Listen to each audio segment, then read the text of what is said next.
ধামাকা এপিসোড। জামালকে অপহরণ করলো রোমান, কিন্তু সমস্ত দায় যেন আসছে মায়ার ঘাড়ে। তাহলে কি এবার জামালকে অপহরণের দায়ে ফেসে যাচ্ছে মায়া, তাও আবার মরিয়মের জন্য? এ সমস্ত কিছু যেন কলকাঠি নাড়ছে জামালের মা এবং গ্রামের চেয়ারম্যান। তাছাড়া কিভাবে রোমান এতটা সাহস পাবে যে জামালকে অপহরণ করার, তাও আবার এমন দিনে যেদিন জামাল গেল মায়ার বাড়িতে? এখানে যেন সবচেয়ে বড় টুইস্ট অপেক্ষা করছে নেটিজেনদের জন্য। জামালের মা এবং বোনের আগে থেকে এটাই প্ল্যান ছিল যে এমন দিনে তারা জামালের এমন একটা ক্ষতি করবে যা সম্পূর্ণ দায়ভার এসে পড়তে পারে মায়ার কাঁধে, যাতে করে জামাল এটা বুঝতে না পারে যে তার মা এবং ভাই বোনেরা মিলে এমন কিছু কাজ করেছে, যে জন্য তারা সুযোগ বুঝে কোপটা দিয়ে দিল জামালকে। ইতিমধ্যে নেটিজেনদের মধ্যে এটা মাথায় এসে ঘুরপাক খাচ্ছে যে কিভাবে তারা পারলো জামালকে অপহরণ করতে, কারণ জামাল কখনই তার মা ভাই বোনদেরকে পর ভাবেনি। সমস্ত বিষয়ে তারা জামালকে পাশেই পেয়েছে, কিন্তু এখন যেন নেট পাড়ায় তোলপাড় ঘটছে জামালের এই অপহরণকে ঘিরে। আর এই অপহরণের সমস্ত দায়ভার আসছে মায়ার কাঁধে। মায়া কি পারবে নিজেকে দোষারোপ মুক্ত করতে, তাও আবার মরিয়মের জন্য? মরিয়ম ইতিমধ্যে এটা সন্দেহ করতে শুরু করেছে যে জামালকে মায়া ব্ল্যাকমেল করে হয়তো আটকে রেখেছে। শুধু তাই নয়, হয়তো এই আটকে রাখার পেছনে মায়ার কোনো স্বার্থসিদ্ধি আছে। একদিকে মরিয়ম রোমানকে ইঙ্গিত করছে, কিন্তু এর থেকেও যেন বেশি ইঙ্গিত করছে মায়ার বাড়িতে জামাল যাওয়াকে নিয়ে। কারণ জামাল মায়ার বাড়িতে যে গিয়েছিল এটা শুধু জানতো মরিয়ম। মায়া কি পারবে জামালের এই অপহরণ থেকে নিজেকে মুক্ত করতে? তো ধামাকা হবে, সম্পূর্ণটা দেখুন।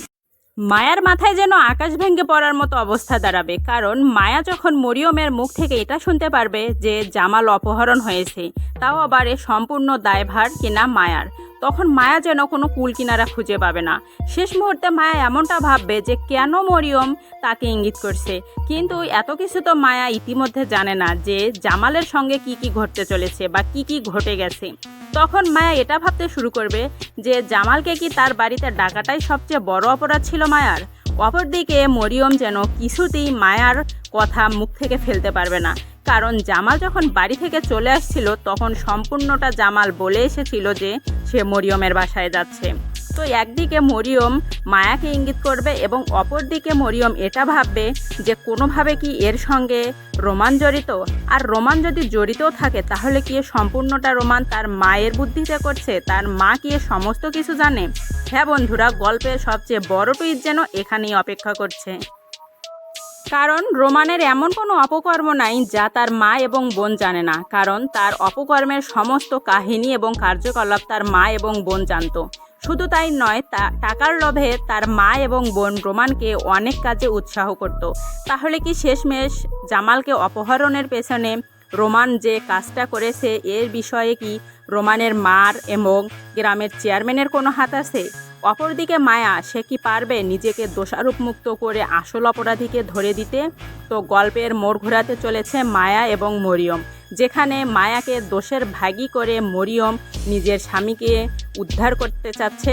অপরদিকে মায়া চাইবে নিজেকে দায় মুক্ত করে আসল অপরাধী যাতে ধরা পড়ে এবং জামাল যেন সই সালামত বাড়িতে ফিরে আসে। তো গল্প চলে এসেছে অনেক ধামাকা এপিসোডে। তো এই ধামাকা এপিসোডটি দেখতে কেউ মিস করবেন না।